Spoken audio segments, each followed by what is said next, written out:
नमस्ते दोस्तों, स्वागत है आपका हमारे चैनल पर। आज हम आपके लिए लेकर आए हैं एक अद्भुत कथा जो नलकूबर और मणिग्रीव के उद्धार की है। यह कथा हमें सिखाती है कि भगवान श्री कृष्ण की कृपा और संतों का आशीर्वाद कैसे हमारे जीवन को बदल सकते हैं। तो चलिए शुरू करते हैं। यह कथा महान संत पुरुष नारद जी और कुबेर के पुत्रों नलकूबर और मणिग्रीव की है। नलकूबर और मणिग्रीव भगवान शिव के भक्त और कुबेर के बेटे थे।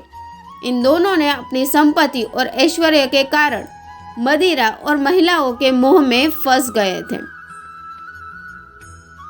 एक दिन नलकूबर और मणिग्रीव कैलाश पर्वत पर भगवान शिव के उद्यान में मदिरा पीकर अपनी मित्र सुंदरियों के साथ जल क्रीड़ा कर रहे थे।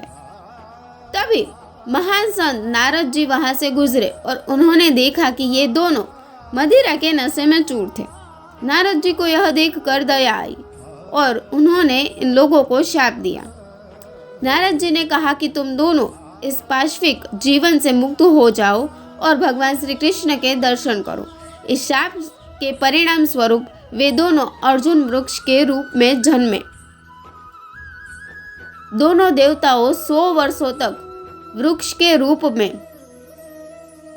नंदगांव में भगवान श्री कृष्ण के घर में वृक्ष के रूप में रहे और तब तक उनके मन में भगवान श्री कृष्ण के प्रत्यक्ष दर्शन की लालसा बढ़ती गई।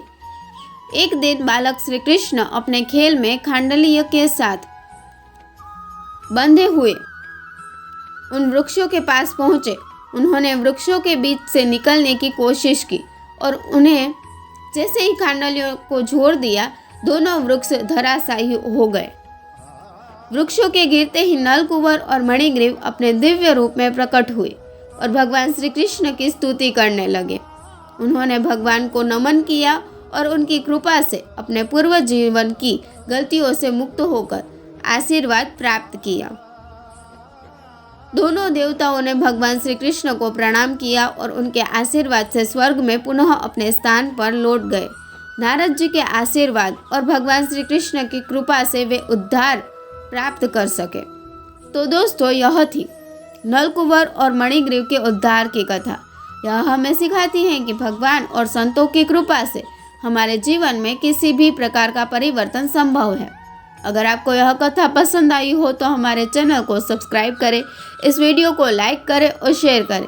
अगली बार हम और एक रोचक कथा के साथ हाजिर होंगे। धन्यवाद।